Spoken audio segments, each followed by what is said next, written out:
días. Ánimo.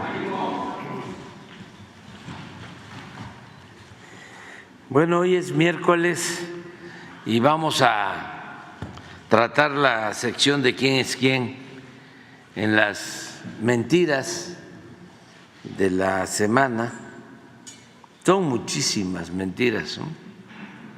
Un caudal de mentiras, de modo que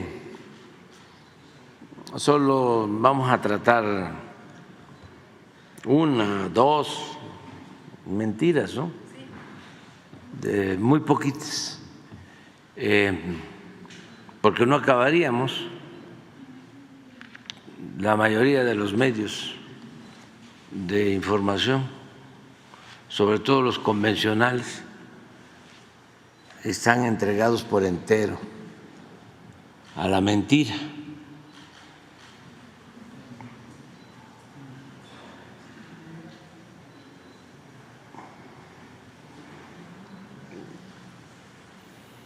Y es nada más seguir haciendo conciencia en la gente para que actúen de manera precavida cuando se trata de el manejo de información, que la gente tenga cómo protegerse. Es como el protector que se usa para que no nos afecte tanto el sol. Hay que ponerse protector.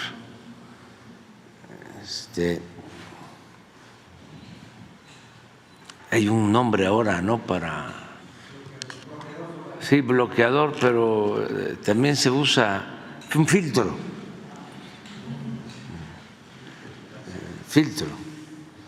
¿Sí? Para tener cuidado, tener mucho cuidado. Y como ya hemos ido avanzando en esto, la gran derrota de los medios convencionales de información o de manipulación fue lo sucedido en la elección pasada, que no se había dado en siglos. Fue todo un acontecimiento histórico. Para los que estudian comunicación social, periodismo, en México y en el mundo, nunca se había visto que ante una andanada de medios, tanto en radio, televisión, periódicos, redes sociales, el pueblo los haya derrotado. El pueblo sabio y bueno, aunque no le guste a los conservadores. ¿Qué pueblo tenemos? Porque fue una hazaña. Esto no sucede en otras partes del mundo. Ya aquí hemos visto cómo en el siglo XIX los conservadores tenían el poder en México porque controlaban los medios de información, sobre todo los periódicos. Luego en el mundo, Goebbels, ministro de propaganda de Hitler, se impone con la máxima de que una mentira que se repite muchas veces puede convertirse en verdad. Y eso predomina en el mundo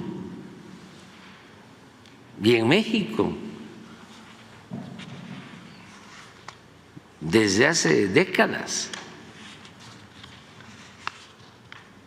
control férreo de los medios. La única excepción fue el periodismo durante la Revolución.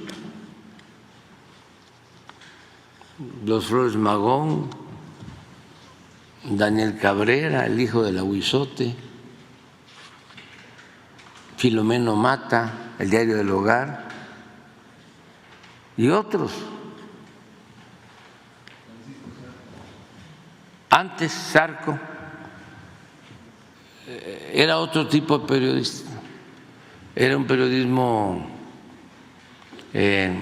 más de opinión, también de lo mejor.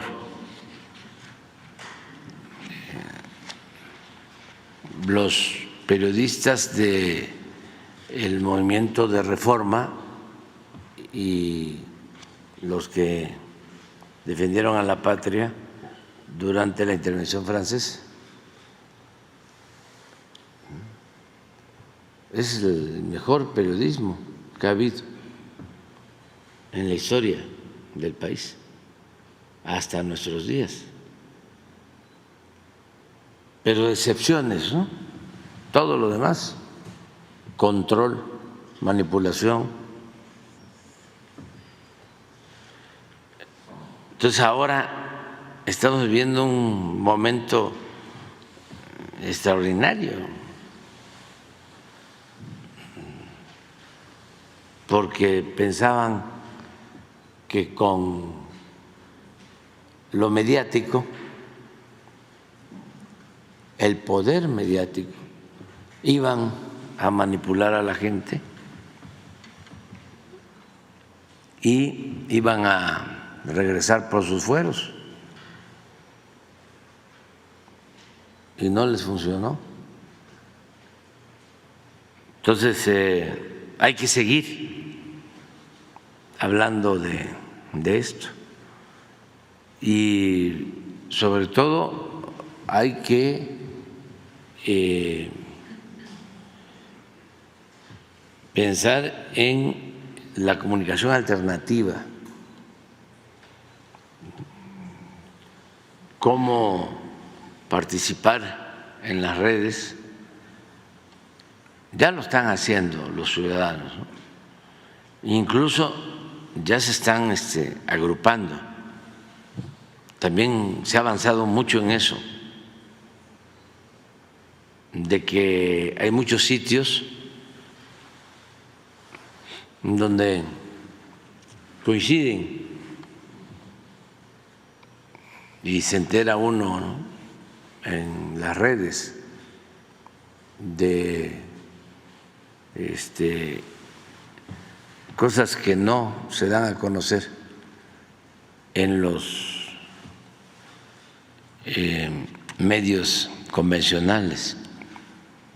Entonces hay que seguir con el tema, hay que continuar para que no regrese la manipulación y hay que prepararse porque ya no es nada más el New York Times, ni el Washington Post, y el Wall Street Journal, ni el Financial Times, sino ya son las grandes plataformas de redes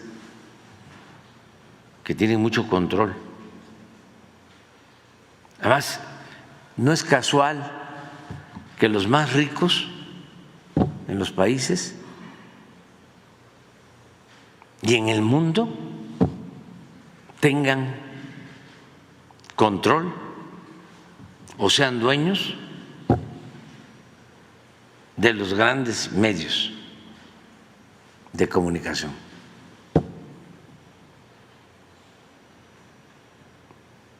Porque está bien que haya empresarios, ¿no?, financieros importantes en el mundo, en los países, pero siempre están vinculados a los medios, sobre todo en los últimos tiempos. Y ante eso, ¿qué defensa del ciudadano de la calle,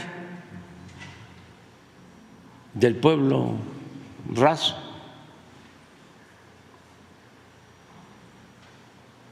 Sí, ¿cómo defendernos ante eso? Entonces, por eso sí es importante ir creando más instrumentos, o mejor dicho, mecanismos de comunicación alternativos, porque va a ayudar mucho. Ahora, por ejemplo, vino lo de Culiacán, lo de el señor Zambada, y vuelve en las redes AMLO presidente narco, pero con todo regresa. ¿Y el dinero? ¿De dónde se utiliza tanto dinero para eso? Y no es nada más el asunto del señor Zambada, les debe de estar molestando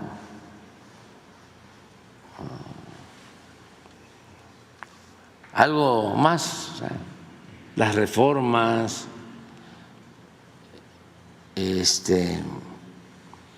nuestras posturas en política exterior. Entonces, a ver, vamos a ablandar al presidente. Nada más que yo sigo al pie de la letra la recomendación del dirigente que consiguió la soberanía del Canal de Panamá, el general Torrijos. Decía: el que se aflige se afloja. Entonces, vamos ya.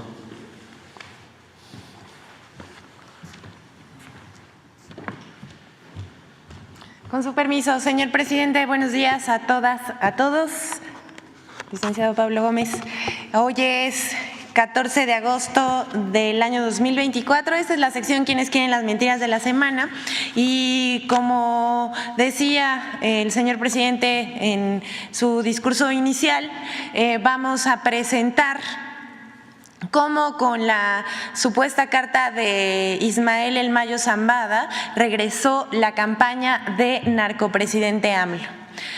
Apenas se daba a conocer la supuesta carta de Ismael Zambada por Los Angeles Times, dando su versión de los hechos, cuando el domingo 11 de agosto, casualmente, se activó de nuevo la campaña en redes de hashtag narcopresidente AMLO, que aún hoy se mantiene como tendencia en la red social X.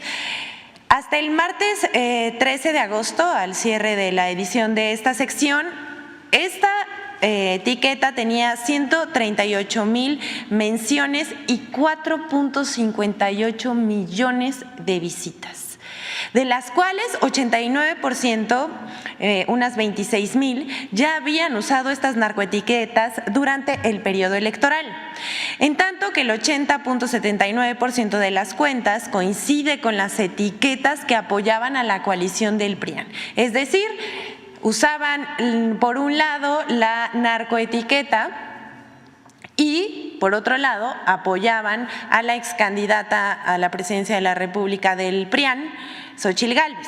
Asimismo, de las 29,650 cuentas que impulsan el narco hashtag, solo 5.2% son usuarios reales, o sea, unas 1,500 más o menos. El resto, el 94.8% son cuentas automatizadas, bots o trolls. Hay que decir, aquí me voy a detener un poco, recordemos que durante la campaña estuvimos denunciando esta esta campaña, valga la redundancia, durante el periodo electoral me refería, denunciamos esta campaña en donde pues claramente era un ataque al gobierno de México tratando de involucrarlo con el narcotráfico, y las cuentas que impulsaban este hashtag eran muy pocas, y entre las cuales se encuentran Latinos, y en Twitter y en Instagram también, y en Google. Esta página de internet que aglomera las noticias de otros medios, que es MSN. Se trata de una campaña pagada otra vez para atacar al gobierno de México. Pero ¿quién pompó? Oigan, ¿no les parece raro? ¿Quién pagará estas campañas en las redes sociales? Al mismo tiempo hay que decir cómo funcionan estas campañas y para qué son. En la red social X se presenta una censura a los discursos democráticos. Así funciona el algoritmo, vamos a verlo aquí. Estos son 3 reportajes y notas y una columna que hicieron diferentes medios de comunicación de lo que significa el algoritmo de X y para qué es utilizado por algunos poderosos. En la red social X cancelan cuentas de discursos democráticos o de cuentas que se dedican a informar, y priorizan, el algoritmo prioriza discursos de desinformación, que son mensajes incendiarios, reaccionarios y polémicos que tienen mucha más visibilidad que una nota de origen o un discurso que llama a la serenidad, a la paz. Casualmente, y no casualmente, pero llama mucho la atención que los discursos moderados calan mucho menos. Esto lo afirman los expertos. Así funciona con la campaña narcopresidente. Por un lado, se está discutiendo cosas relevantes para el país y se informa al pueblo de México las acciones gubernamentales, y por otro lado, existe una campaña pagada a través de cuentas automatizadas como Narcopresidente, y tienen mucha más injerencia en esta red social que se hace tendencia nacional y ha llegado hasta tendencia mundial, y pues esa es una estrategia para intentar debilitar gobiernos democráticos, sobre todo en América Latina. Pero hay estrategias para neutralizar las voces pro 4T en las redes. Basta con hacer una campaña de denuncias en contra de algunas cuentas para que sean canceladas. Es decir, estos mismos bots y trolls que trabajan para este tipo de campañas de calumnias son las que denuncian cuentas, y X ahí sí acciona y entonces las cancela.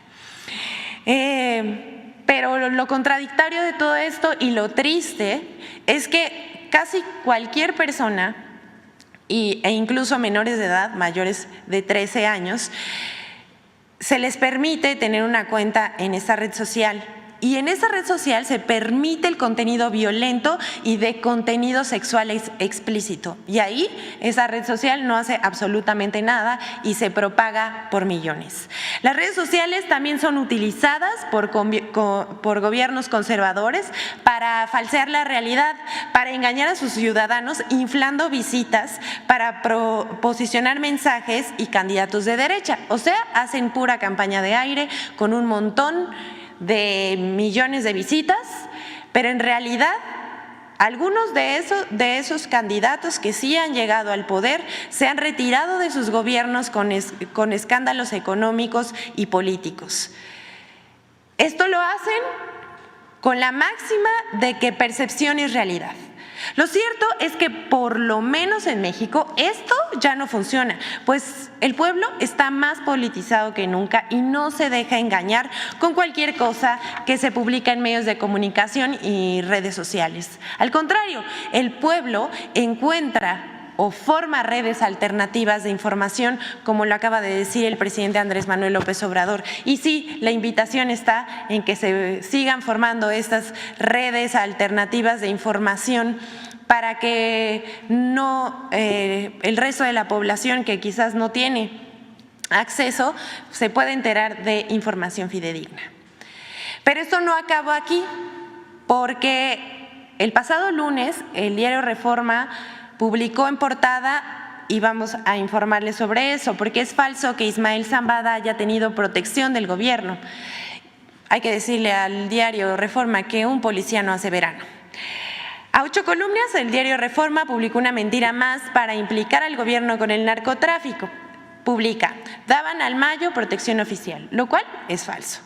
Ya en la nota se dice que el Ismael El Mayo Zambada supuestamente contaba con la protección de un policía de investigación de la Fiscalía de Sinaloa, que se encuentra desaparecido desde el pasado 25 de julio, día de la detención del capo. La nota se refiere a José Rosario Heras, comandante de la Policía de Investigación de la Fiscalía de Sinaloa. Pero Reforma presenta la noticia como si el gobierno de México o el gobierno de Sinaloa le hubieran dado protección al señor Zambada.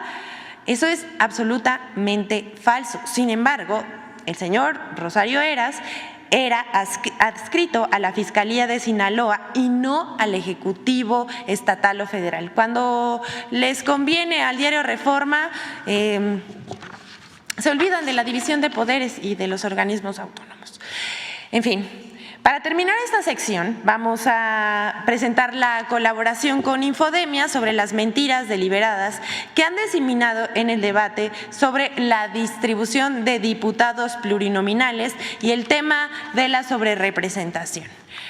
Vamos a ver. Es la marea rosa. Mentiras sobre la elección y la falsa sobrerepresentación en la manifestación de la Marea Rosa del 11 de agosto. 1.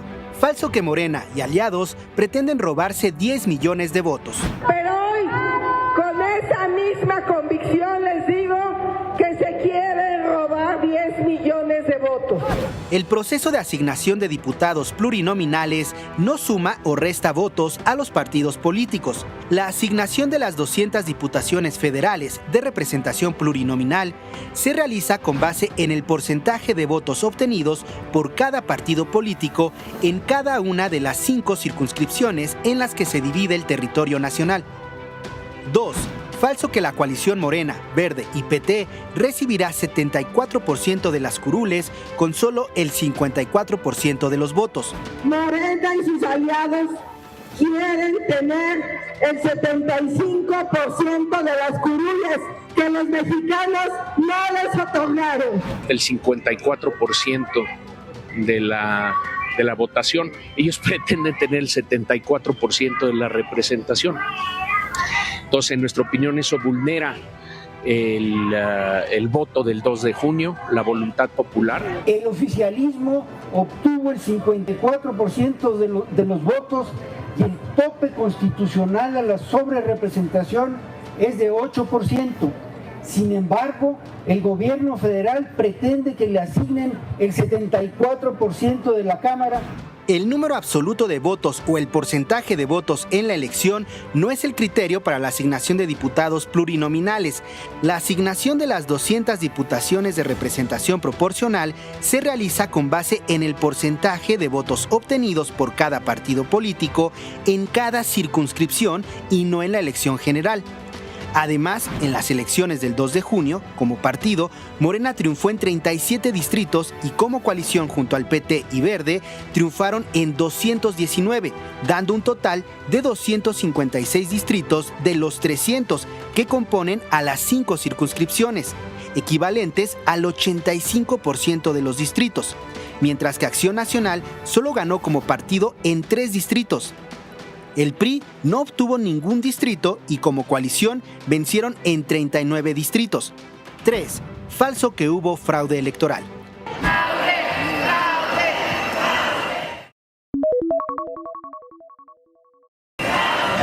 Regresamos unidos. Hubo un fraude enorme. O sea, en realidad no ganó Claudia Sheinbaum, fue fraude. No ganó Claudia. ¿Metieron votos de más en las urnas o cómo operó el fraude? Metieron votos de más y quitaron los votos de Xochitl. El pasado 8 de agosto, la Sala Superior del Tribunal Electoral del Poder Judicial de la Federación confirmó por mayoría de votos la validez de los resultados de los cómputos distritales que fueron impugnados por los partidos de la Revolución Democrática, Acción Nacional y Movimiento Ciudadano. Los magistrados consideraron que las impugnaciones presentadas por estos partidos no aportaron pruebas suficientes para demostrar la existencia de irregularidades que pudieran afectar los resultados electorales en los distritos cuestionados. Además, el pasado 4 de junio, Martín Faz, presidente de la Comisión de Organización y Capacitación del Instituto, aseguró que la narrativa del fraude es falsa. La narrativa del fraude o la narrativa de la elección de Estado son narrativas que no se corresponden con la realidad. Infodemia. Es cuanto, señor presidente. Muchas gracias. Buenos días.